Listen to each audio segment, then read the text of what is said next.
Scott, welcome to the show. It's great to have you. Hey, it's great to be here, Jeff. Okay, so before we get started, I always like to kind of set the stage here a little bit. I'm very intrigued by the message that you have, Scott. It is so perfect for our audience here at the Story of Us from Cosmic Dawn to the Depths of Being. And I think that it's so pertinent because this whole project started by me with this feeling that I think many of us out there in the world can't shake right now. It it suddenly feels like something is off. It feels like the world we thought we understood doesn't quite make sense to us anymore.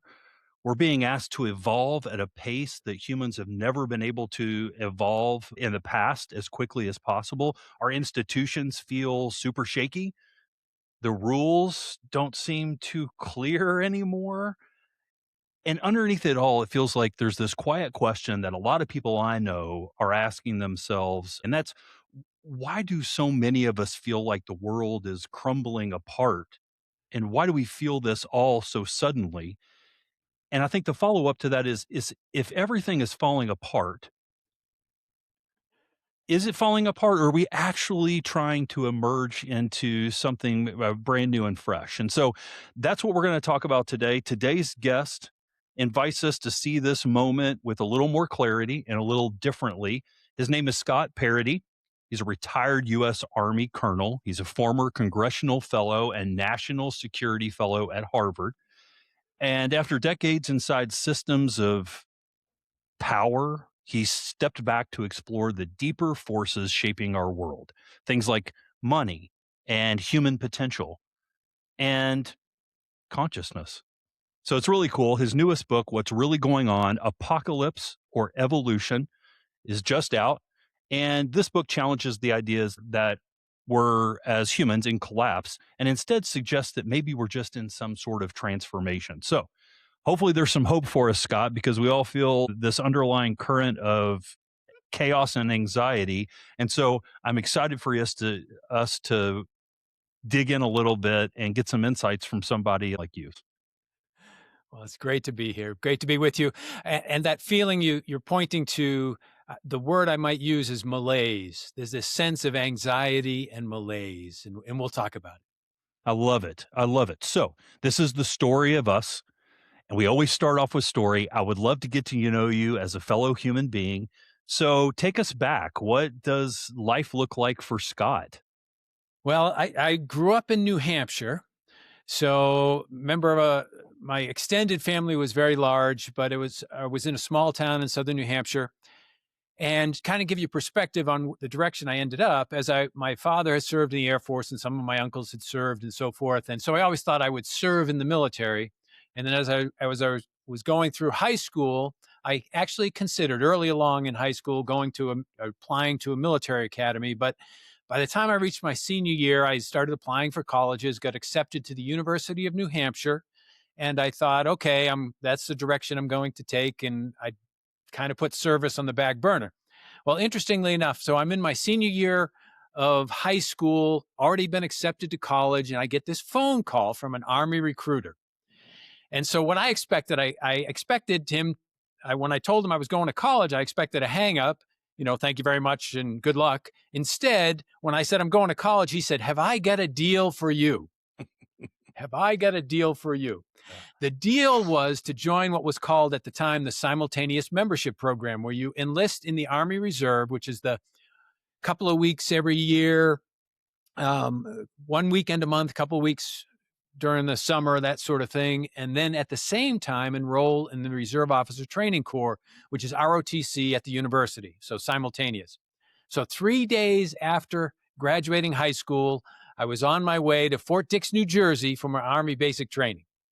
And I did that, and I got back and I started at the university and I joined ROTC, went through the program, got my commission, and I thought I would stay in the reserve for what I had envisioned to be about a captain, which is a junior officer. And I was going to do that and then probably just move on to something else. Well, my intention after graduating college was to light the world on fire. I had all these entrepreneurial ideas that I started to pursue. I got into real estate as well and all of those kinds of things. but I was kind of spinning my wheels. So I had these great ideas. They ended up being million dollar or billion dollar ideas, but for someone else. So they did not pan out for me. Yeah.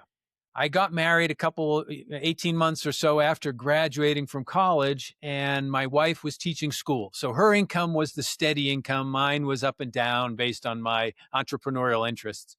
But when we were having our first child, we decided we wanted my wife to be able to stay home full time, which meant I needed to get on the straight and narrow. So I had stayed in the Army Reserve. And so I said, well, I'll apply to go on active duty. And so they took me on active duty and sent me to Kansas City, Missouri into a recruiting assignment. So I was a operations officer at the recruiting battalion. Interestingly enough, when I first got there, in the Army, you have these personnel managers. So I called my personnel manager just to kind of set up the future. And I said, we'd love to go to Europe because my wife and I were looking this as our time with the military as an opportunity to see the world on Uncle Sam's dime.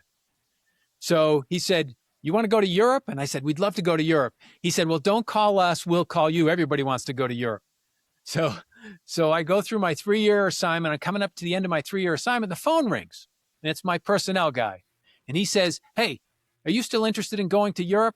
I said, we'd love to go to Europe. He said, well, there's a little catch. We had just signed the Dayton Peace Accords in Bosnia. The U.S. was sending in a multinational force. They need a replacement to deploy right away. Are you willing to do that? I said, sure, if that gets us to Europe, we'll get there. We'll go there. So my wife and I had now a 6-year-old and a 1-year-old. We moved to Europe and I immediately deployed to Bosnia. Lisa, my wife, she's a military brat, so she knew the deal. Her mom came with her, but she was on her own in Europe to find a house to settle everything, and I was off deployed. But my career from there has been a series of me maneuvering, kind of saying out in the universe what I'd like to do, and things just kind of fall into place. My next assignment, it was kind of interesting. I'd done well in recruiting, and so they wanted me to come back. And they said, we're going to send you to Atlanta, Georgia. We had gone down there. We'd put money down on a house. We were actually shipping our household goods to Atlanta, Georgia, and we were on leave in New Hampshire. And I had been told they had thrown my name in to be an aide to a 3-star general.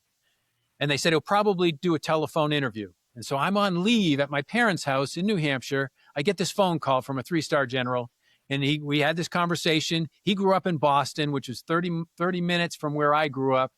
We hit it off. He said, how'd you like to come out to Texas? I said, absolutely, sir. He said, okay, coming out to Texas. So we had to stop the house being bought in Atlanta. All the household goods, the cars, everything that was going to Atlanta had to be redirected to Texas. I ended up being the aide to a 3-star general who was a Medal of Honor recipient. So that in and of itself was a great experience. And then I ended up my first assignment at the Pentagon. I was in a personnel assignment, which was kind of a statistician assignment and analyzing data, that sort of thing. So I saw this opportunity to apply to be a congressional fellow.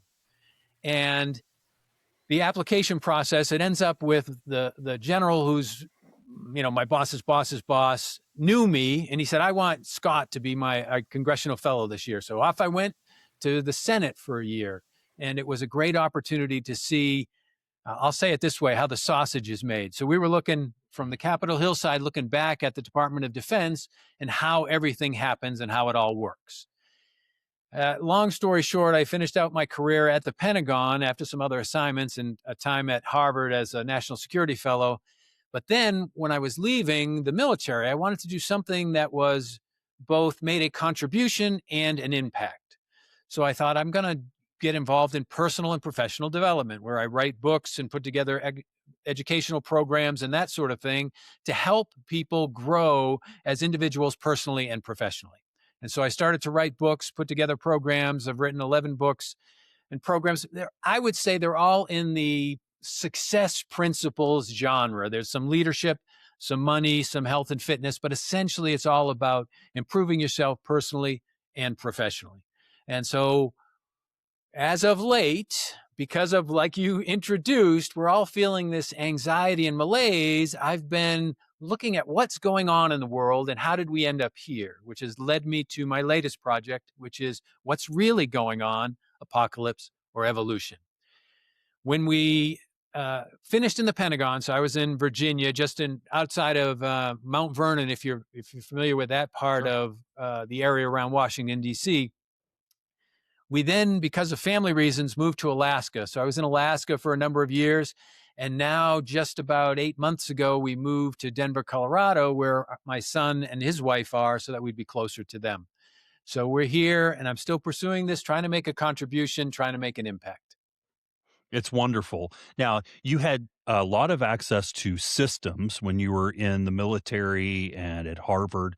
Was there one particular moment or maybe one or two moments where you realized the world doesn't have to work the way we're told that it works? That's an excellent question, and the reason I say that, it systems are key, but we design the systems.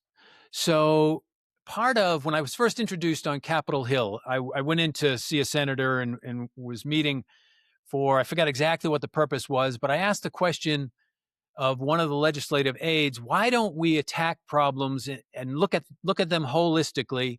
And she said to me, because everything is incremental here. Everything is incremental. So we're not looking at the big system. We're looking at taking little bites of it and trying to make progress as we can.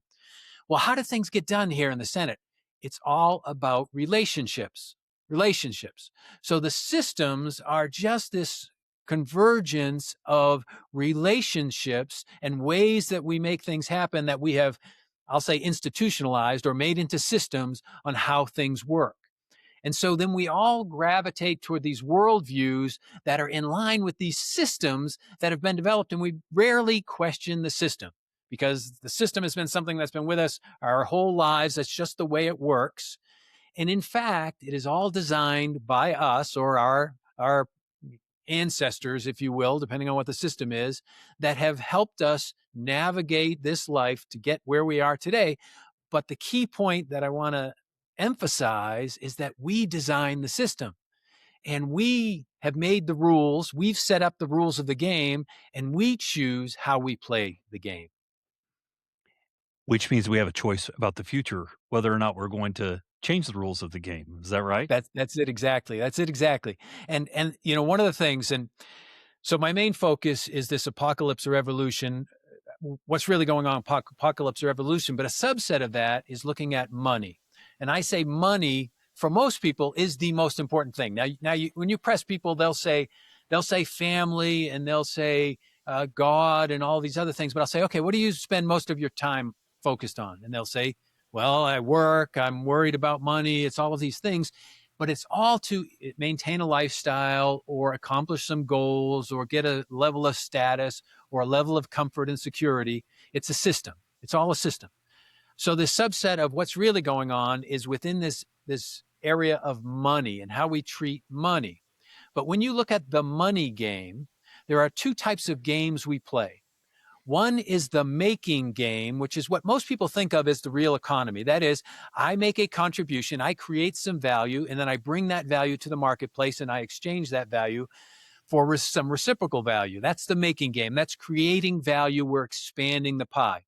But there is an ancient game called the taking game. And this is the game that is the survival of the fittest, rule of the jungle, dog eat dog, competitive existence that we have seen through 12,000 years of human society. That is, if I'm bigger, stronger than you, I'm going to take what I want.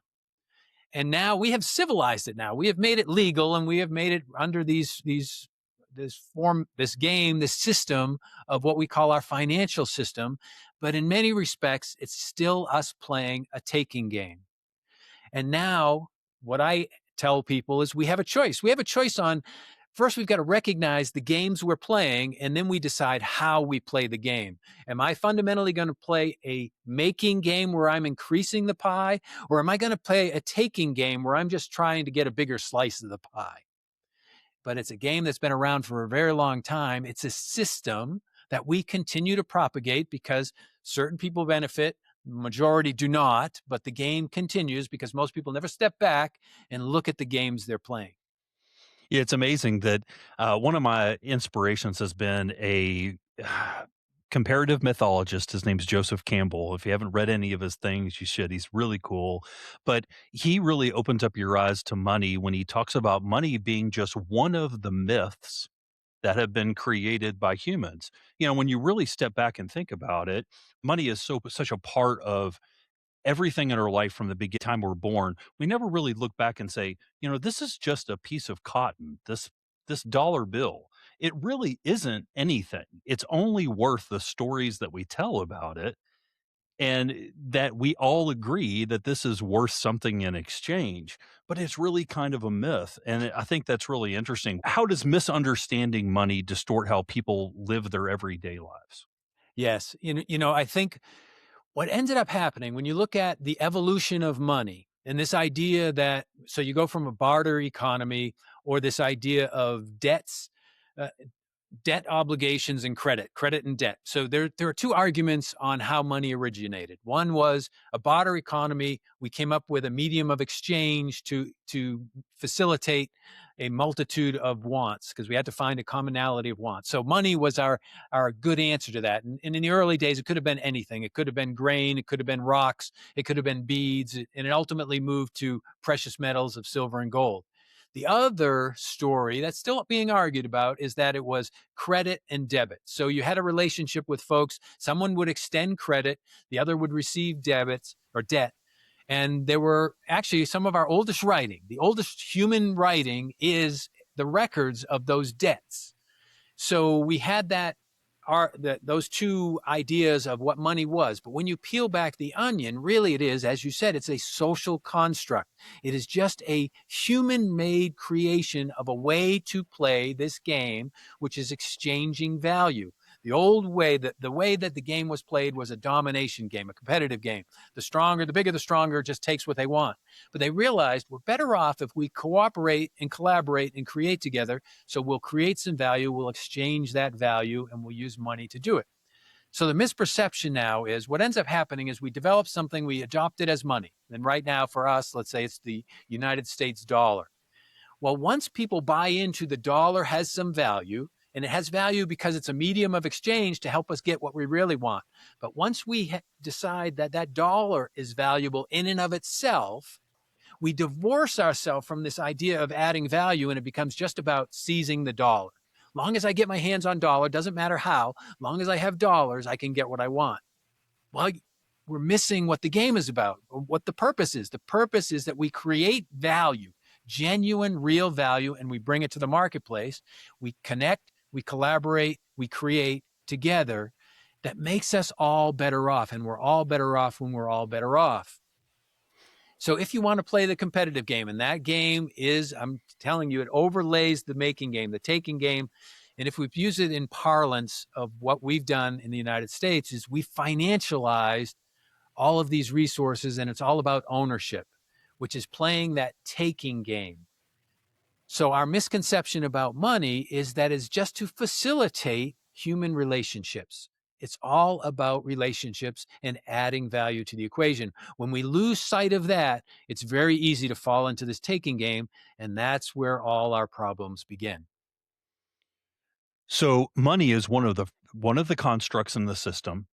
Specifically to money, what choice do we have about changing that system?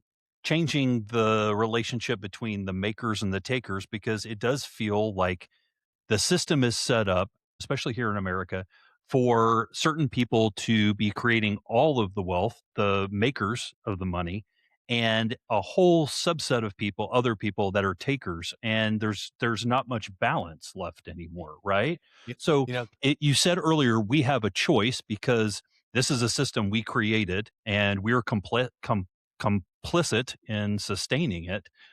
What could the system look like in the future if we have a choice?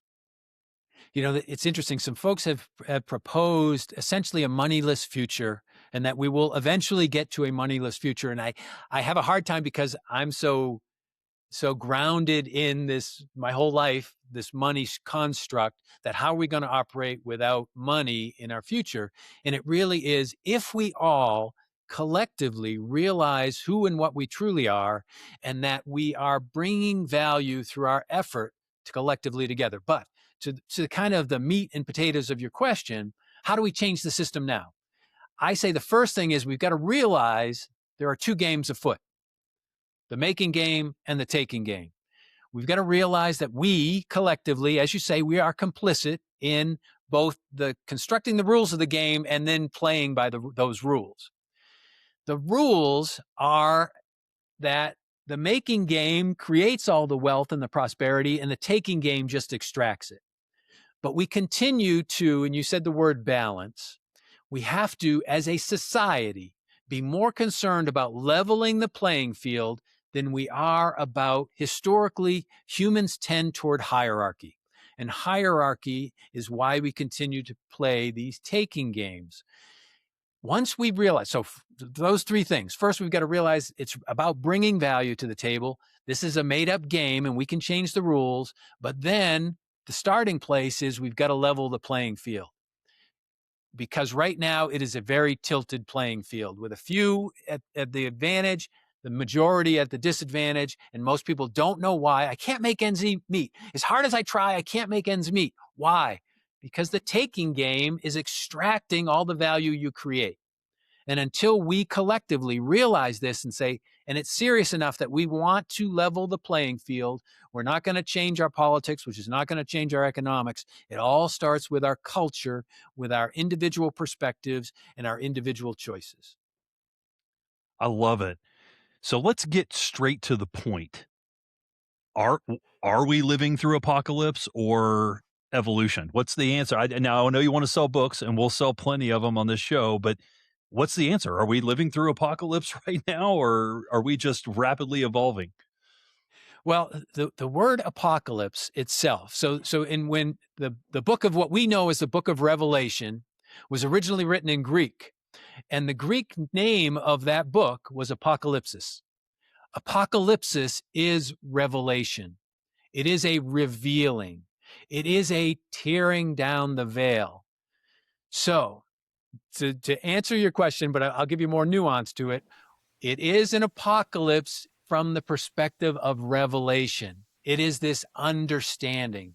And the understanding ultimately comes back to who and what we are. Now, let me frame it this way, because we have been going through this cycle, and I'll say this cycle that if you look, and most folks, when they look at how society has progressed, it's really been sort of this spiral. So for 12,000 years, since agricultural society began, people were coming together.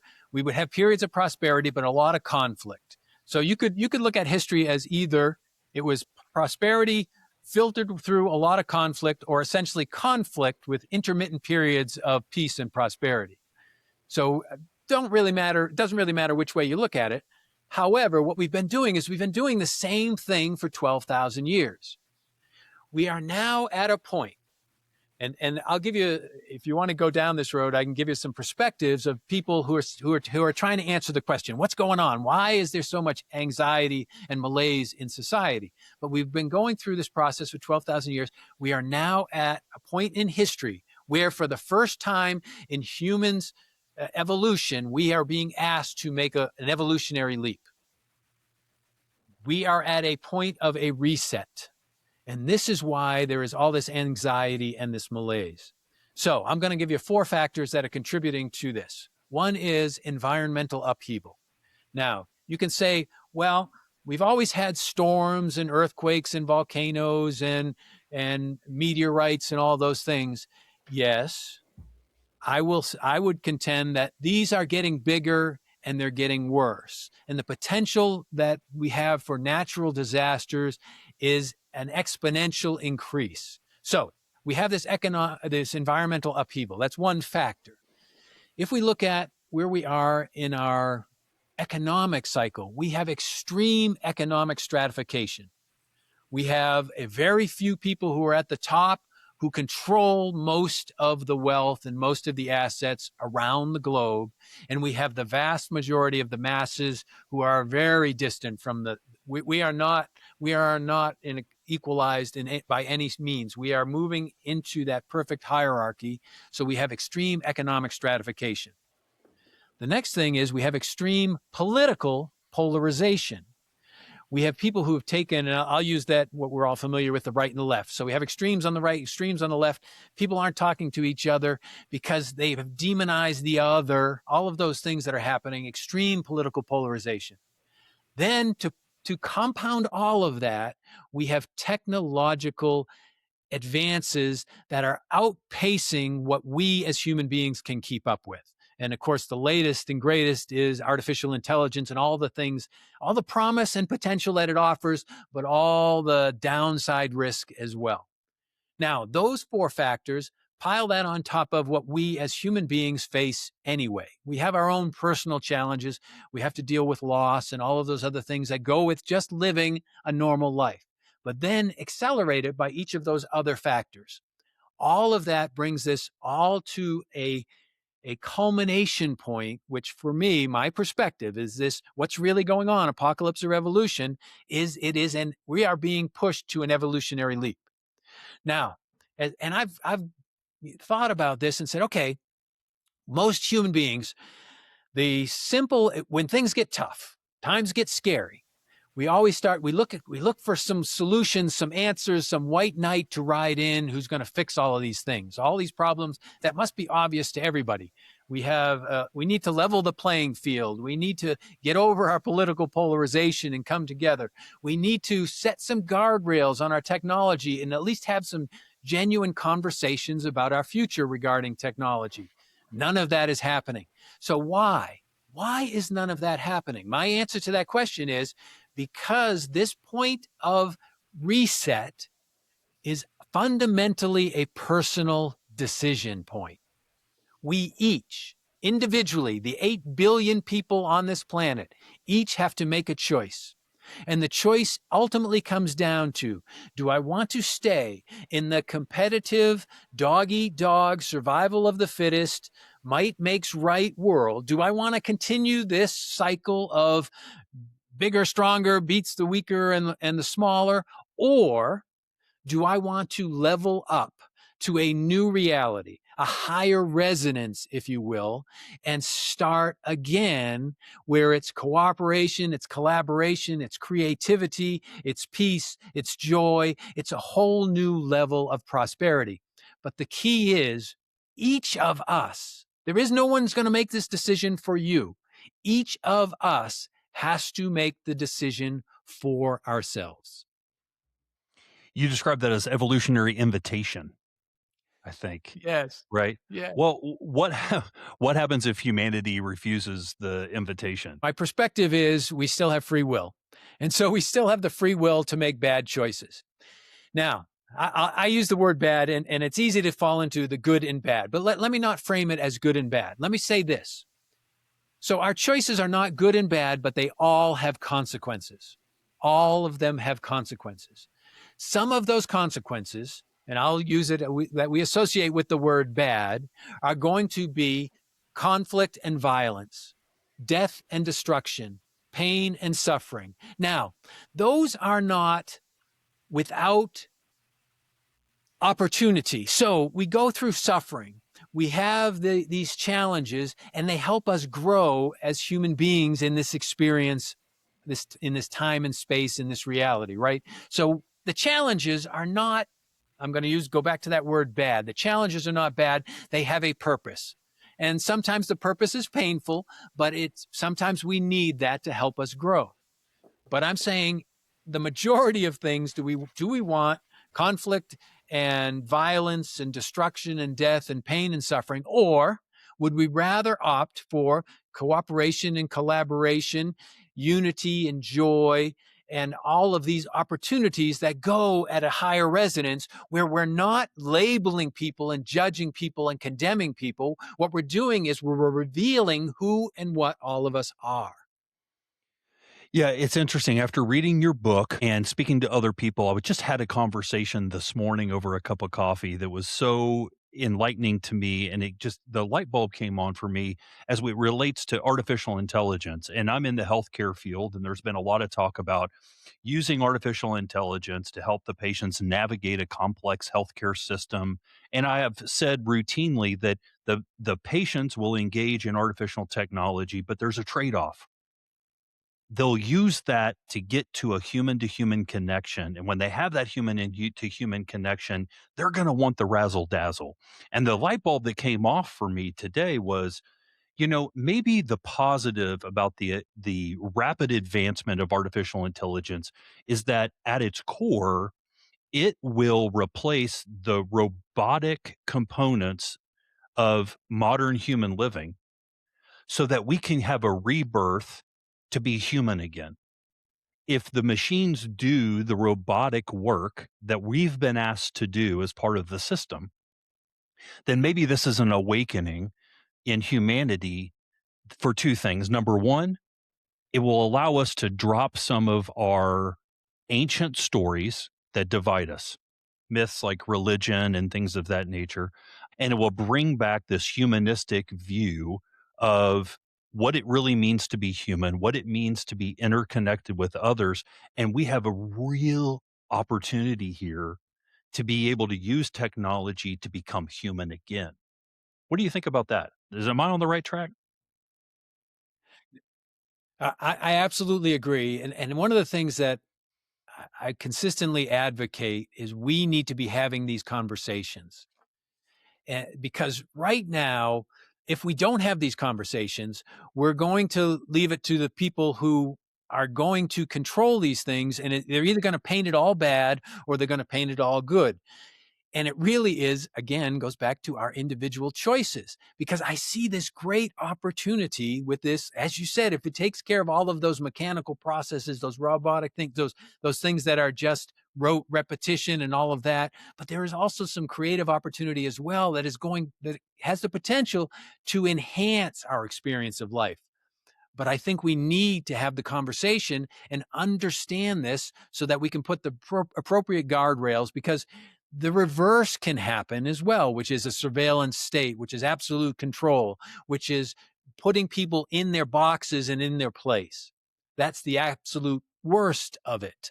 And so if we have the conversations, then why don't we recognize where the challenges are and make choices so that we produce good consequences, thoughtful consequences, consequences that enhance our lives. It it seems reasonable until you remember there are 8 billion individual humans on the planet, and this is gonna take some inner awakening of most of those people to, shatter old myths, to revolt against a system that, it's not broken, it's working as it's intended to, it just doesn't serve us anymore. Where do you see leadership emerging? Because it's gonna take leadership to bring about this change. Do you see a natural I think area the where people will starting step in? Yes. Yes. I think the starting point for me, the thought as I think that through, because you're getting to what the practical challenges are. What are the practical challenges from moving from this malaise and anxiety to this degree of cooperation and collaboration? So the first thing I would start with is compassion. And ultimately, it takes us realizing, and this is the challenge because it's so easy for me to judge, for me to blame, for me. But every time I judge and every time I blame, what I'm really doing is I'm giving away my power. What I have to do is realize that I'm complicit in everything I experience. So once I accept that I'm complicit, then I've got to change my own way of thinking first. That's where it all begins. All change begins internally. It's inside of us. Change happens internally. Let me frame it though with this. I think ultimately the plan and the direction we are heading is bigger than any one of us. So even though we have to make an individual choice, we're going to decide which wagon are we going to get on. I say, let me give you a different metaphor. We're in the river. We're all in this river, and the river is flowing, and we're being carried along this river, and we now have gotten to a point where we can branch. And that's my decision point, my two choices. Am I going to stick with the old, which is competitive and all of those things? Or am I going to go with the new, which is cooperative, collaborative? But I've got to realize that I've got to make the choice. I've got to put some effort to move in that direction. And the starting point is compassion. It's compassion with realizing that everybody's doing the best that they can. When I look someone else in the eyes, I'm seeing their divine nature reflected back to me. We are all of one.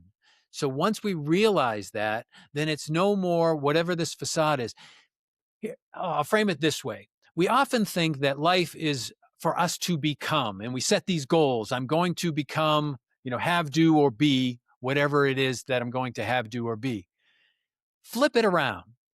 It is not about becoming, it is about peeling back everything you've been pretending to be and revealing your true divine nature.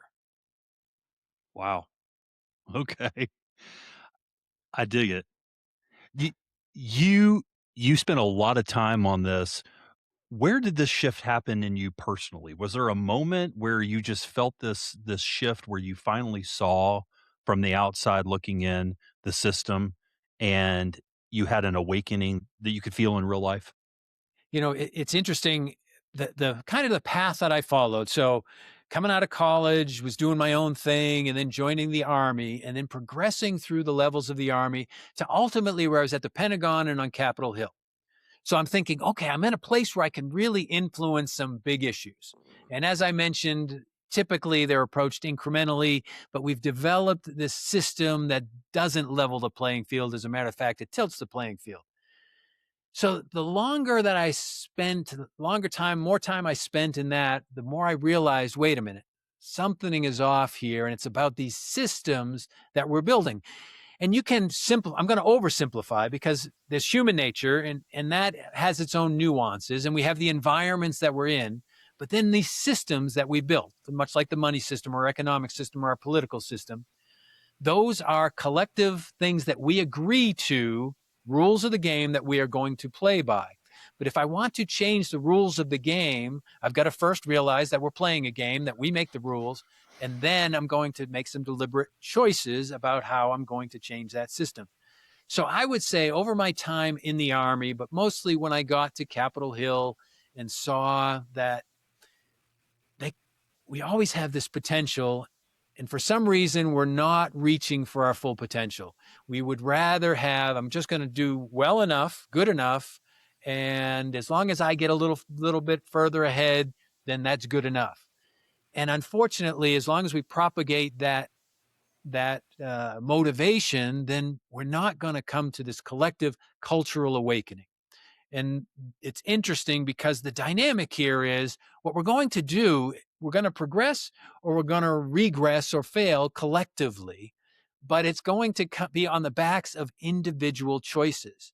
So some of us have to make the stand, hold the light up, and be the lighthouse for others to find the courage to make the same choice.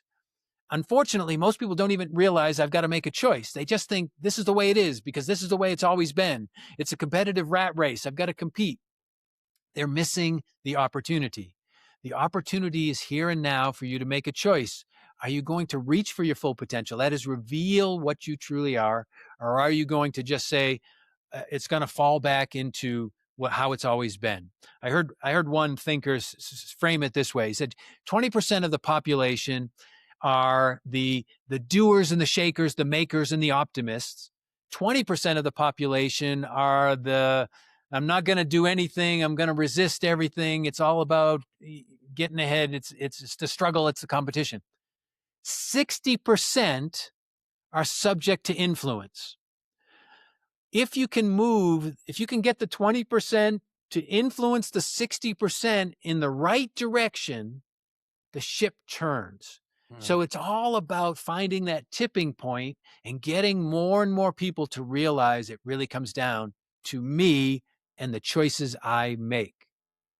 And you frame that as personal choice, but before you were able to make that personal choice and have that awakening, what did you have to let go of first to see the world this way?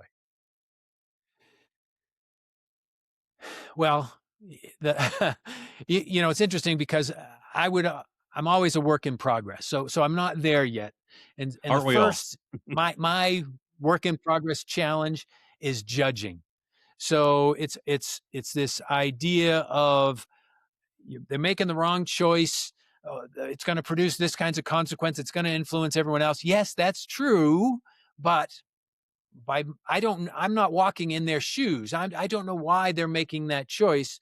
They are a divine being having a human experience for whatever their purpose may be, and they're doing the best that they can. Nobody makes a less than optimum decision. And in other words, they always choose the best, even if they're bad choice, even if they have bad options, they're going to choose the best amongst the bad. So they're all trying to do their best. The peeling back that onion to your question, did I have a revelation moment? I don't know that I did.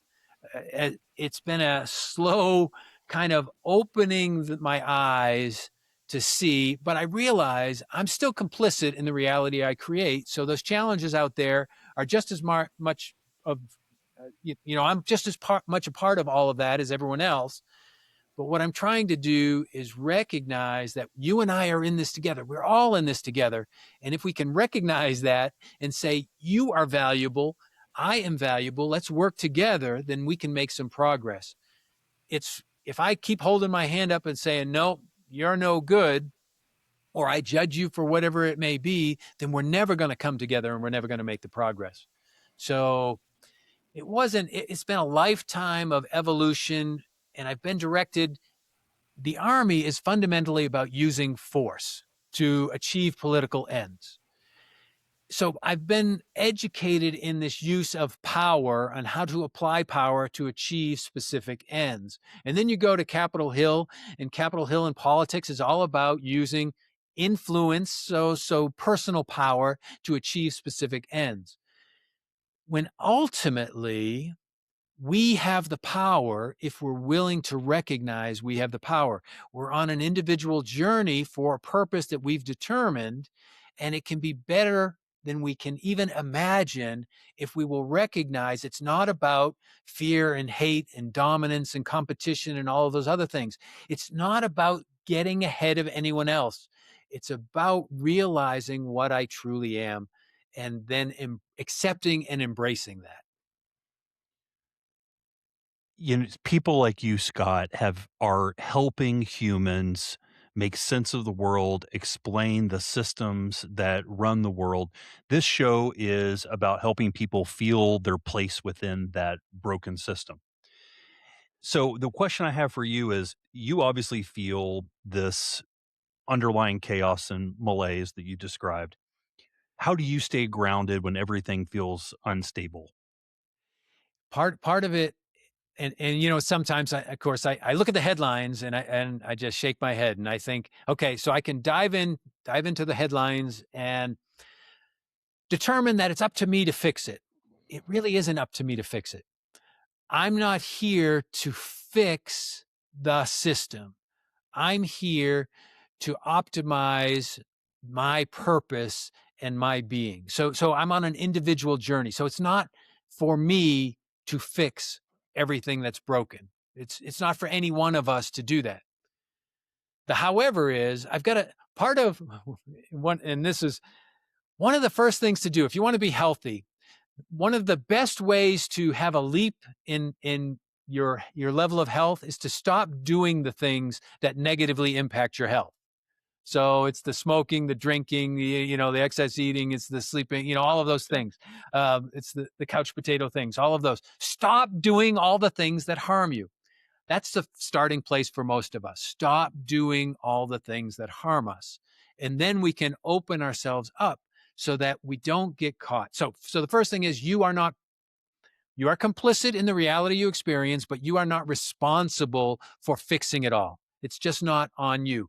We're all in that river, and that river is going to, if we make our decision, I'm going to go on, make a better choice. I'll throw that word back in here. I'm going to make that cooperative, collaborative choice. That means I've got to eject as best I can my tendency to judge, blame, condemn, criticize the other, recognize that the other is just another version of me. If I can do that, then the river is going to take me to a destination I have not imagined yet. So first thing is, don't get swept up by all of the noise. Don't feel it's up to me to have to change it, because you're going to weigh yourself down and you're going to give away all your power. but then accept that ultimately you are here for a purpose that is ultimately your fulfillment. Now, goes into a worldview, sort of a cosmological or metaphysical worldview about who and what you are and why you're here and where your endpoint or endpoint objective is. And if all of those things are positive, no matter what happens to you, in the end, all will be well. So, my mantra, as I see those headlines and I see this, is it's not up to me to fix it. The river's going to take me to an end if I keep making individual choices that move me in the right direction. Yeah. All will be well. If someone listening is feeling overwhelmed, what's their first step to connect with you? Because you have not just written this book, written 11 total books, I think. Yes. If I counted correctly. You also have a really remarkable YouTube page that has some sessions, lessons, and learning. What are the best ways for listeners to connect with you to hear more about the message that you're delivering today? What I offer for people, I use LinkedIn as a sort of my connection platform. It's so LinkedIn Scott SCOTTF as in Francis Frank Okay. Paradis Paradis on LinkedIn is a great place to connect with me. The books are all available. I have educational programs on udemy.com and audio programs on listenable.io and in other places. But to that YouTube channel that you're talking about, if you were to look at what's really going on, apocalypse or revolution, there's a YouTube channel that I have essentially I've encapsulated a whole series that will take you through what we've been talking about and my perspective on what's going on and why. So I would say that YouTube channel is a great place to go. It's a free resource to look at the perspective that I'm offering and that I'm talking about. But if you want to connect with me personally, just go on LinkedIn, connect with me on LinkedIn, and then we can start a conversation and go from there. I love it. Do you have time for 3 more questions? They're pretty quick. Absolutely. Okay. So there are 2 questions I ask every one of my guests, and I think the answers are always revealing, fascinating, and lead to further discussion down the road. And the first question is, if you had the chance to go back and whisper in young Scott's ear, and maybe you were 12 years old at the time, 10 years old, maybe you were 25, I don't know, a younger version of Scott, what do you wanna tell that version of yourself? Don't take it all so seriously. The reason I say that is I was always okay. I'm going to frame it as a perfectionist. You know that you got to get everything right, which then causes you to procrastinate, and everything has to fall into place. And when things don't all fall into place, oh, I'm not must be not doing things right and all that. No, each moment is an opportunity to experience something worthwhile. Embrace the moment. Some of it's going to be ugly and difficult and challenging and all of those things, but embrace the moment. So when you're in the mud, enjoy the mud. When you have moved out and you're on the beach or you're in the surf or the pool, then enjoy that as well. So don't take it all. It's not a matter of I got to get to this point or I've got to establish that or I've got to have whatever it is. Just let yourself go. Open yourself to whatever the moment offers you. Allow it to happen. Accept that it is, and then rejoice in it. That would be the message to that younger version of myself. Okay, question number 2 is similar but different. And one of the reasons I started this podcast over a year ago was to preserve a lot of conversations that I was having with friends, family, etc. for eternity. This is going to be put out there in the world wide web on the in the cloud, whatever those things are. But what's unique is that you're going to have the ability to go back and listen to this conversation 20 years from now. And that version of Scott is going to need to hear something from this version of Scott. What message do you want to send to Scott 15, 20, 25 years from now that he might need to hear? Because what's cool is he will be able to hear this and he's going to need to hear something from you. Yes. It is stay the course. It is make the choice and then accept whatever comes. So I say we are at a decision point, and it is a decision point for humanity, but ultimately it's a personal decision point for me. So I have to choose that I am going to go on this path of trying to shine my light and just continue to shine that light. Shine on. Persist. Okay, this is the last question. There were 3. Biggest one. If listeners remember one thing from the conversation you and I had today, Scott, what do you hope that should be? First of all, you are a unique, valuable, and powerful individual. You are on a journey with a purpose. Perhaps by just coming to listen to Jeff's program, you are going to realize that there is a decision point for you to make. And what I would offer for you to do is choose the one that offers the consequences that are going to actually help you fulfill your potential. Choose a better course. It all is up to you. Scott, that's great. For those listeners, if today's conversation stirred something in you, I want you to recognize that you're not alone. I understand how you feel. Other people feel exactly like you do. And I think what you'll find is that there are people like Scott out there that are helping to make sense of the world. And because maybe the question isn't whether the world is changing, maybe the real question is whether we as humans are changing. And if what Scott shared resonates, then this moment isn't something to fear. It's something to step into with all of your might. It's an invitation, right? It's an invitation for Absolutely. us humans to go deeper, look deeper, to question ourselves more honestly, to reconnect with what actually matters beneath all of the noise and the chaos. If you want to continue exploring these ideas, your story, your place in all of this, and what it means to evolve rather than react, we've created a space for you. There's a landing page on our website. It's a place you can go deeper, explore more conversations. You can see this recorded session with Scott. You can learn more about Scott and find resources designed to help you navigate this moment in humanity and history with clarity and intention. Because this isn't just about understanding the world, it's about understanding yourself within it, and that's where everything begins. So, Scott, thank you for dedicating some time to us today. I really appreciate it. I've learned a ton, and I would love to stay connected with you because your work is so meaningful to the future of humanity. Really dig it. So, thank you so much, Well, thank you, Jeff. It's been a pleasure. Scott. Peace be with you, my friend. And with you, Jeff.